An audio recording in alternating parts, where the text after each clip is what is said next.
All right, good evening, everyone. It's 6:30, so I'm going to go ahead and get started. I want to respect everybody's time.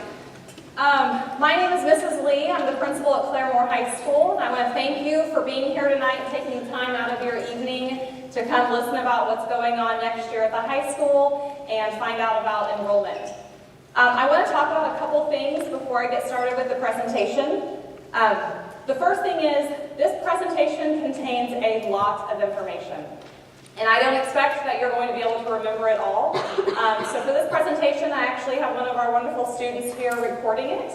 And I'm going to share that recording of this entire presentation, everything with you. I'm going to email it to you, your students, put it on our high school website. We're going to put it on every platform possible so that this information is at your disposal to refer back to when making your decisions about next year.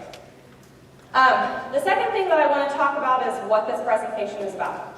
So the first half of this presentation is going to be about the changes coming to the high school next year. The second part of the presentation has to do with enrollment, what that process looks like, grad plans, things of that nature. So when I talk about changes at the high school next year, I think we all know that those changes mean and are referring to coming off of block scheduling and transitioning to a 7-period day. What I want you guys to know is I understand that that was a big decision and it's a big change. And I know that that decision evoked a lot of emotions. Some are very excited about the change, some are very upset about the change, and then there's a lot of people in the middle who are just indifferent. But I understand that those emotions are big emotions. And we did not come to that decision lightly. So what I want you to know is that there has been an incredible amount of work by a dedicated team of about 30 teachers, administrators, counselors who have been working for months to come up with solutions to some of the challenges that changing schedules presented and to address the concerns of students and parents. We truly believe that we have made the right decision in making this change for all of our students, and we're pretty excited about what next year is going to hold for us. So during this presentation, as I give you some information, there may be things that you don't like or you don't agree with, but I just ask that you respect our time here together so I can get through that and just understand that the process has been very thought through and a lot of work has been put into coming up with these solutions. I'm going to go ahead and get started. So this first slide is going to show you next year's bell schedule. There are 7 periods, and this shows you the start time and the end time of each period. One of the positives about, an additional positive about the bell schedule, is that there's only going to be 2 lunches. Students and teachers are pretty excited about this because nobody likes having a split lunch, or a split class rather, to accommodate lunch. The school start time is the same, 8:15. Monday through Thursday, students will be released at 3:35, and on Friday, our early out, release time will be 2:40. We are going to have 4-minute passing periods, and we feel that is plenty of time for students to get where they need to get on campus. And there will not be encore next year. So this slide is talking about units. And it has the breakdown by class level. So how many units does your student have to earn to graduate high school? So that has the breakdown by graduating class. And the reason that this is stair-stepped is because the upperclassmen have been on block scheduling, so they've had the opportunity to already earn so many units that we needed to stair-step that down. All right, this slide is talking about grade promotion. So how do I go from being a freshman to a sophomore? So incoming freshmen next year will have to earn 6 units their freshman year. That means that they have to pass 6 of their 7 classes. To go from sophomore to junior, they have to earn 12 units, and from junior to senior, they have to earn 18 units. We have a few changes to our valedictorian policy. That policy is in the course description book in great detail, but I just want to go over the main talking points here of changes. So instead of needing 8 weighted courses, and what I mean by weighted courses is like honors physical science, pre-AP English, AP biology, Instead of needing 8 of those over the high school career, students will need 7. Of those 7 weighted courses, 4 of those have to be AP courses, but those 4 can come from any curriculum area. So in the past, they've had to come from 3 different curriculum areas, but we want to stress and want the students to understand we want them taking the classes that interest them, that are beneficial to them in the pathway or the goal that they're working towards for college or for a career field one day.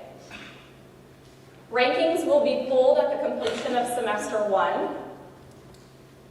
And this last bullet point is talking about the ACT. So to be eligible for valedictorian, you have to score 26. And so the reason I put this up here is because ACT just released a new ACT called the Enhanced ACT.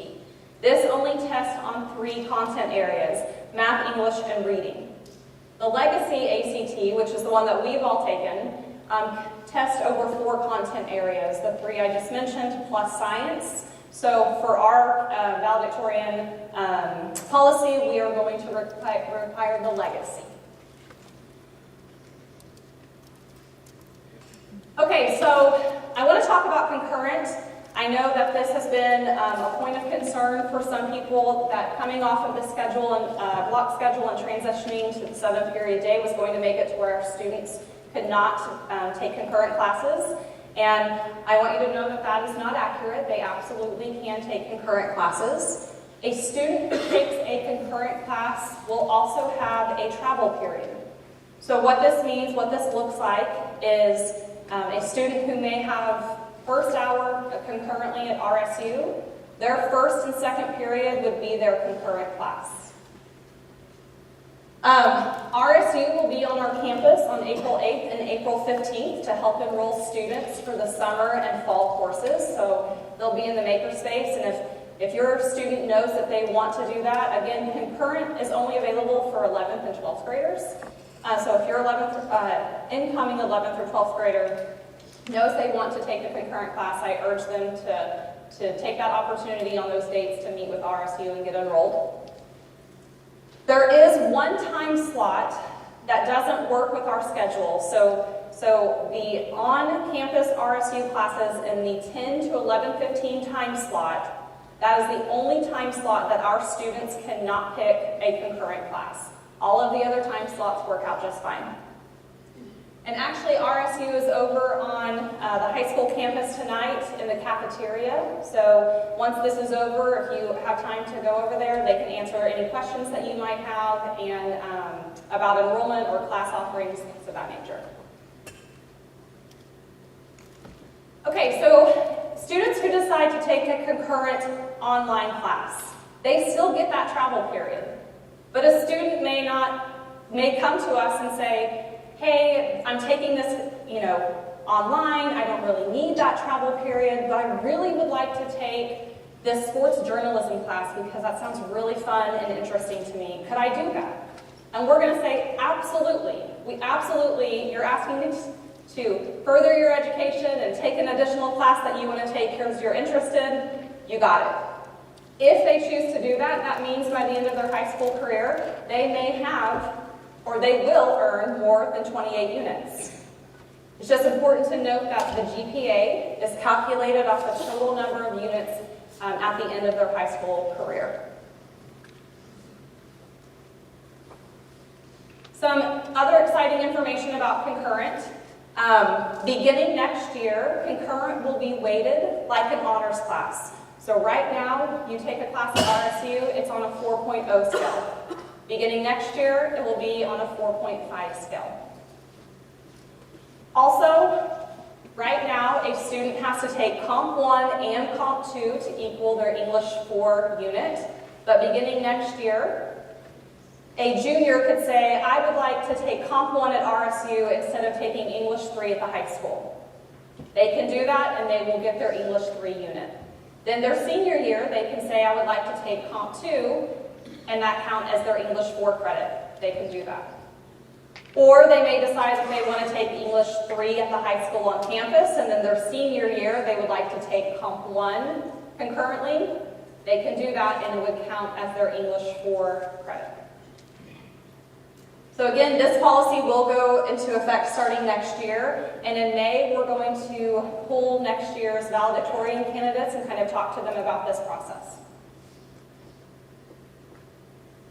All right, tech. Another major concern from students and the community about the schedule change was that they would not have the opportunity to be a tech student, and they absolutely will have that opportunity still. So whether a student is a morning or afternoon tech student, they will earn 4 units. That will take up 4 of their 7 class periods. Transportation is still available to and from school to tech and back. And if you have applied for tech, they still haven't stated who has got in yet or not, so when you're filling out your enrollment forms, which we'll get to in just a little while, fill out your enrollment form as though you have been accepted into the tech program, and then just list alternates as a backup plan in case you did not get in. We have the NTC pre-engineering course on our campus at CHS. A big concern from the community was that we were no longer going to be able to have that program on campus, and that is not accurate.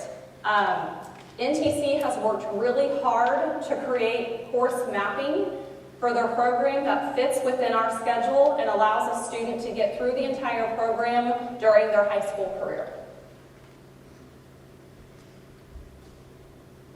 Okay, so moving on to graduation plans.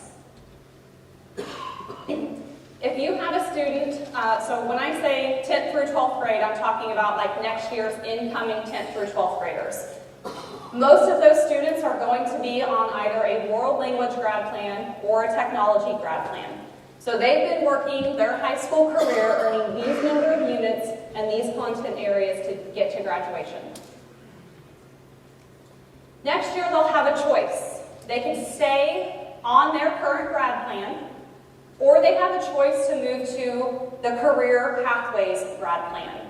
And I'm going to go into the Career Pathways grad plan more in just a little bit to give you more detail, but I just want you to, again, you're going to have this presentation, so you'll be able to refer back to this, but I wanted you to see the number of units required and the content areas and electives and pathway units for this plan. So, incoming freshmen will automatically go to a careers pathway plan. Incoming sophomores through seniors have the opportunity to opt in to that plan. And any student who's currently on a standard grad plan will be moved to a pathways plan. So if your student is in the graduating class of 26 or 27, and they choose to go to a pathway plan, they will still meet their graduation requirements by earning additional electives. So where did this whole Career Pathways grad plan even come from? Well, it came from House Bill 3278. So that's why this graduation plan exists. And the spirit and the purpose behind the plan is to allow students in high school to take classes that are relevant to their interests for what they want to pursue in college or in the career field. Sometimes we make kiddos take classes they don't really care about, they're not engaged in, and this option here allows them to be more in control of their academics and how they want to move forward with their futures. So, something I want to point out, though, about House Bill 3278. Within that law, there's some verbiage that states that students are not required to take Algebra 2 in high school. It's very important as parents and students you know this. If a student does not take Algebra 2 or a higher level math course, and they go to college, that college may require them to take a remedial math class during their freshman year. So just know that that could be a possibility when selecting your maths and thinking about your choices. Okay, what is Career Pathways? So 8th grade students, current 8th grade students through 11th grade students, they have been taking something called ICAP assessments. And based on how they answer their questions on that assessment, it kind of guides them into one or a couple of these career fields. Within these career fields, or career pathways, there are a bunch of career clusters. So I could have included in this presentation 20 more slides right now that have all of the potential job, not all, but a lot of potential job opportunities in each of these career pathways, and then all of our classes and how they fall into those career pathways. But that would be completely overwhelming and way too much information to look through in this presentation. So what we have done is we have created a CHS enrollment link on our website. If you click on this link, it will take you to the page where you will find the career pathways, the list of potential jobs for each of those pathways, and then all of our classes and how they fall into those pathways. So if you have a student who's on a pathway plan, and let's say they pick health sciences, that's their choice. Incoming freshmen, let's talk about incoming freshmen. Their freshman year, they're going to pick health sciences. And then by the time they get to their junior year, they think, I don't really want to do health sciences, I want to do communications. So you may be concerned, well, what about all the pathway units they just took for health sciences? Those pathway units still count as pathway units, even if they change their mind. So don't worry about that. All right, enrollment for next year. This is a two-step process. So we have the enrollment packets. The students got enrollment packets today. I met with all of the students today.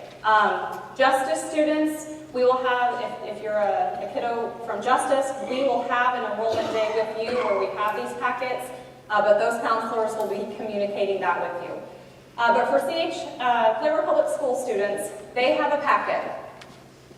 Part 1 of enrollment is filling out that packet and selecting courses for next year. Selecting those courses and turning in that form does not mean they are enrolled at Claremore High School.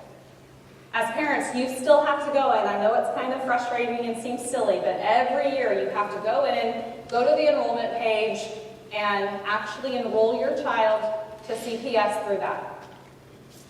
We have added a link to this presentation that will take you to the enrollment page, and then you will scroll down and click on the appropriate box, new student, returning student, and complete that enrollment process.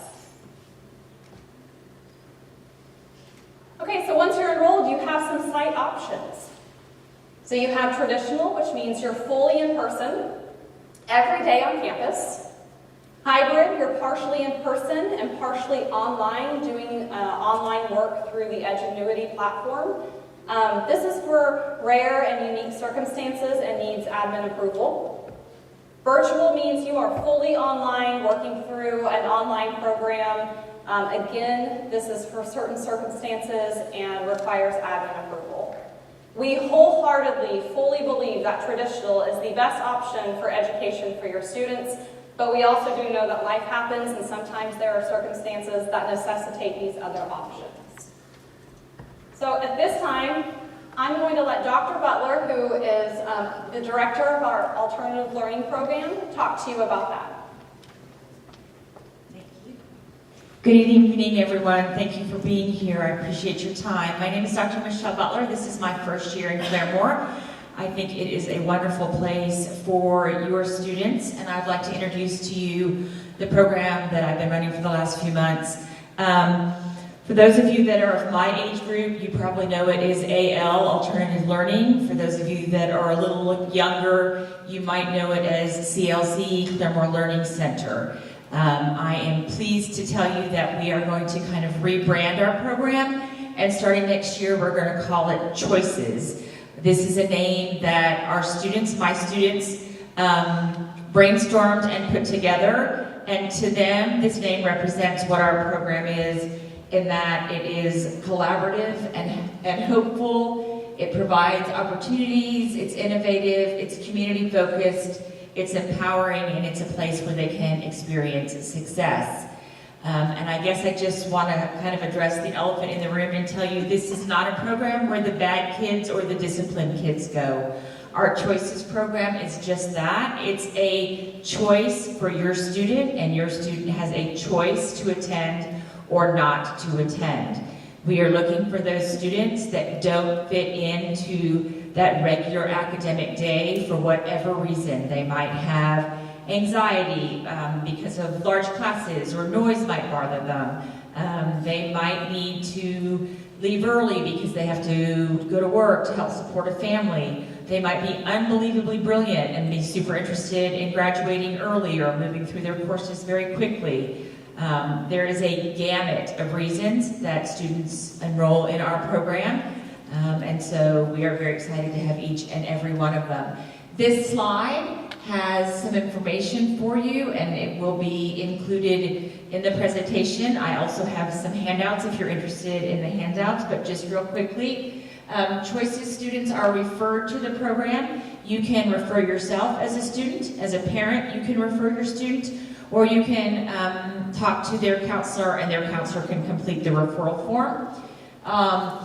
Each student goes through an interview process. We ask them a lot of questions about why they're interested in coming to the Choices program, because we want to make sure it's a good fit. And it sometimes isn't a good fit, so we don't take all students that apply. We only have 45 spaces for students. We currently are full and do have a waiting list, but we will be interviewing for students for next year, sometime in May. The form that I have has a QR code. If you're interested, you can click on or go to that QR code, and the referral form is in there if you're interested in referring. We have a similar schedule to the high school.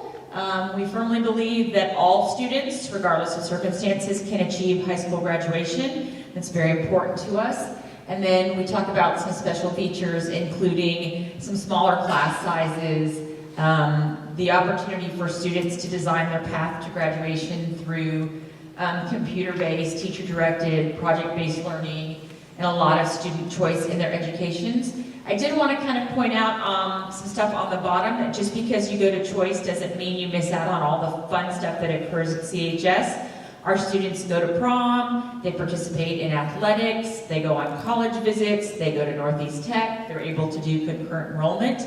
There's all sorts of fun things that they can do. So if your student is possibly or potentially interested in what we do over at Choices, I'll be here when it's over, and you're welcome to pick up a flyer, and I'm happy to answer any questions for you. So thank you for your time. I appreciate it.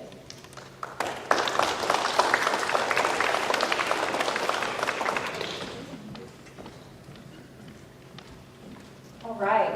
So today you're a student. I met with all students today, and everyone got a pre-enrollment packet. In this packet, depending on what grade level, they have these documents. Freshmen, the only thing incoming freshmen didn't get was the Career Pathways opt-in form, but they received everything else. So in the packet is the opt-in form, a graduation requirement checklist, a pre-enrollment form, grade level, elective or pathway sheets, and then the last page has about 4 different QR codes with links to important information in it. So tomorrow morning, high school students are going to go pick up their most current transcript. They absolutely need this transcript for you all to go through and do the graduation requirement checklist and start working on selecting your classes. They know that they need to do this in the morning, and they know where to go get them. So the first form in the 10th through 12th graders packets is the opt-in form. So as I've stated, those grade levels can stay on their current grad plan, or they can opt into a pathway plan. If they choose, and you choose, for them to opt into that pathway plan, they have to fill out this form that has to be signed and returned to us. The second document is going to be the graduation requirement checklist. 10th through 12th graders are going to have a double-sided document. One side is going to have the current grad plan checklist. The other side is going to have the pathways checklist. So what you're going to do with your student is you're going to take their transcript and make a decision on which pathway they would like to, or which grad plan they would like to choose. And then you're going to start going through and marking off the classes they've taken. So you're going to look at it and say, English 1, my student passed with a D or better. Check, we've completed it. English 2, check, we've completed it. You're going to do that for all of their classes. It's very important to do this so we don't repeat any classes. All right, next is the pre-enrollment form. This again is by grade level. These packets were by grade levels. 10th through 12th graders, these are going to be double-sided for you. One side, again, current grad plan, other side, pathway plan. At this time on this page, you're going to go through on the left-hand side, and you're going to select your core classes that you want for next year. Once you do that, you're going to move on to the electives page. Again, this is by grade level. So if you stick to your current grad plan for 10th through 12th graders, this has every single elective option that we have. And what you'll do is you'll click on this link that takes you to the course description book. I have a paper copy here for myself, but you'll go through that. It has all of our courses, the descriptions, grade levels. It's very important to look through that so you know what you may be taking. If you're a student and for freshmen, if you're going to be on a pathway plan, these sheets are broken down by those 6 career pathways. And you can see that here. This is a junior's form, so it'll look a little bit different than some of the others. But it's broken down and color-coded by the career field. So if I decide that I'm going to choose to be on the business marketing and management pathway, when I'm selecting my pathway units, I know that I need to go to that box, and all of the classes in that box will count as pathway units for that pathway. So as you go through that and you look at that, you're going to see it's broken down by the pathways and all of our courses and how they fit into the pathways. So I want to take just a minute to talk about some of the new courses we're going to be offering at the high school next year. Several of our fine arts classes have been revamped or restructured, so if you're interested in the fine arts, you absolutely want to go to the course description book and look through and see how they've been restructured and what that means, what those offerings are. We're going to have a photography and media arts class. That will be taught by Ms. Johnson, our ZTV teacher and current high school teacher of the year. Marksmanship and advanced drill and drone will be taught by Colonel Ray. We're going to have a leadership and character development class, beginning and advanced jazz ensemble. Your students interested in history, and specifically the military, we're going to have an American military history class, sports journalism, athletic health and performance, and health and nutrition. So these next 2 slides are classes or programs that may require an application, instructor approval, have a fee or an audition. All this information is in the course description book, but we wanted to put it here, all of it here on the slide just for easy reference for you to know. If a course requires an application, we have included which teacher you would go to for that application.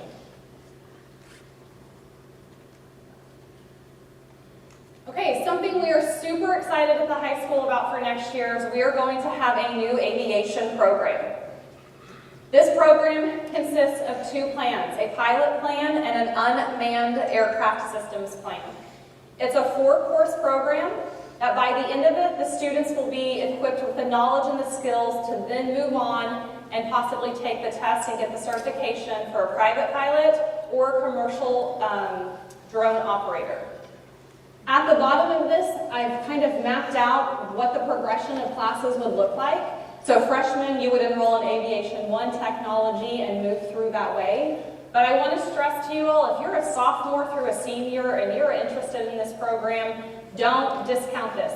We will figure out a way for you to take these classes and work in this program if that is something you're interested in. We don't want anyone to miss out on that opportunity. Okay, so I want to stress with this slide, choose your classes wisely, choose your electives wisely. The way the high school works is we build our master schedule based purely on what you and your students put on those enrollment forms. So once we collect those, we start entering those course requests, And based on those requests is how we build our entire schedule. So please pick these classes and be intentional in what you're planning for, but also make sure that you provide alternate options in case a class does not make. We need a backup plan. Okay, at this time, I'm going to let Mrs. Adcock come up and talk to you about some NCAA requirements for student athletes.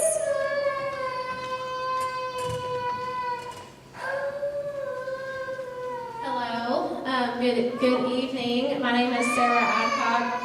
I am the College and Career Pathways Coordinator here at Claremore High School. So one of my roles here at the high school is working with our student athletes to get them prepared for eligibility through the NCAA or wherever they're going to play at the next level. So the NCAA Division I and II have their own requirements. So I'm telling you this now so that you're aware that there are different requirements. A lot will align with the current pathway. It's like automatically you're going to have your 4 Englishes through just going to high school. But there may be some others that sneak up on you, some additional requirements that the NCAA requires that may not be built in to your pathway, but can be if you are cognizant and paying attention to that. So when I meet with students, just like with the counselor, I'll get their transcript. We'll make sure they're on their career pathway as well as the NCAA requirements. So what this would look like is they have a checklist and we check it together to make sure they're on track. If your student athlete is looking to play in the JUCO, so NJCAA and the NAIA, which is other smaller programs, they don't have academic requirements like the NCAA has. However, we've all heard of the transfer portal, right? So a lot of students are going to say, I'm going to go to NSU, hit the portal, and then I'm going to go to OSU or OU. I hope that works out. But to do that, you still need to be a qualifier when you graduate high school. So I'm going to give it a real-world example. Our Trick Jackson football player, he signed to play with NEO in football. So his plan is ideally to play one season at NEO, get noticed, go play at a D1. And I think he can do it. I'm cheering him on for sure.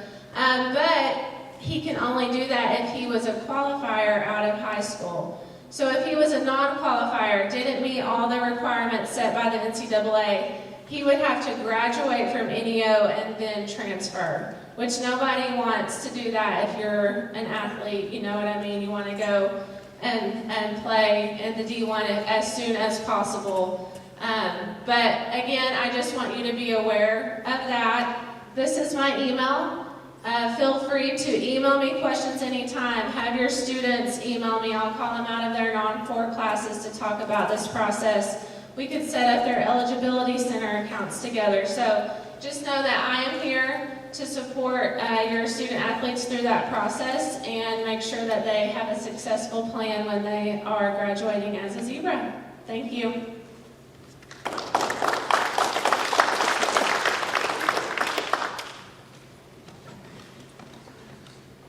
Okay, so after you leave here tonight, you're going to go home and maybe you and your students are going to talk about all of this information.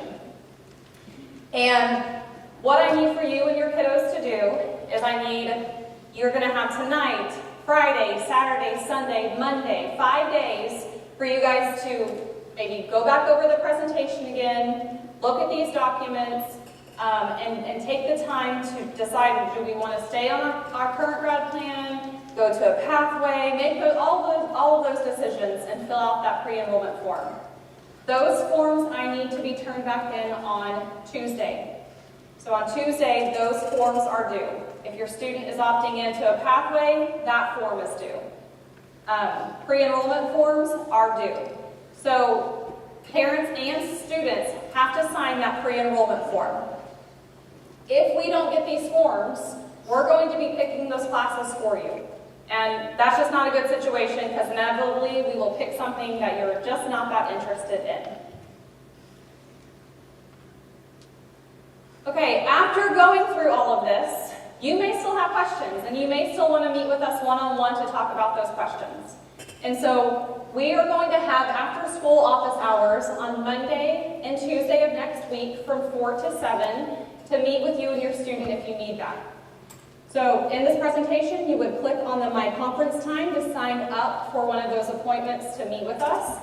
And of course, your students can always email their counselors. It's already been happening today after my student presentations. They've got a lot of meetings set up, but they can also reach out to their counselors for meetings as well.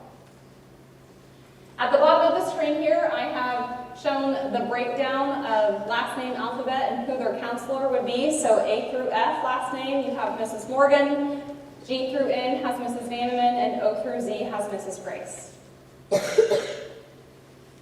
And these are their email addresses.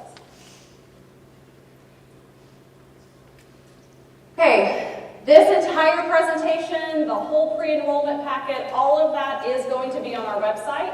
You can access that by clicking on this link or scanning the QR code. So say you get home from this meeting and ask your kiddo about this, and they say, oh, dang it, I left it in my fourth period, or I can't find it, I accidentally left it in the PAC earlier this morning. You can still access those documents there. If a student was not at school today and doesn't have a form, they can go over to the high school right now and ask Mrs. Meisinger for a packet and just tell her what graduating class you are, and she'll get that for you.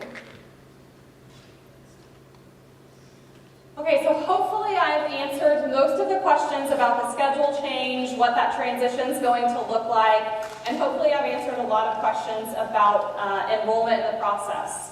But if you still have a question, it's very likely someone else has that same question. So for the sake of time and respecting parent-teacher conferences and allowing you to get over and still meet with those teachers, I'm going to ask that you scan this QR code and submit all of your questions there. We are going to turn that off tomorrow after school, and we're going to work on putting together an FAQ that answers all of those questions. My hope and my goal is that I can get all of those questions answered, get the FAQ created, and include that in my principal newsletter that I send out every Sunday. So if you will take some time to scan the QR code, and that concludes the presentation for the evening. I want to thank you guys so much for coming out, being engaged, and being here and a part of your child's education.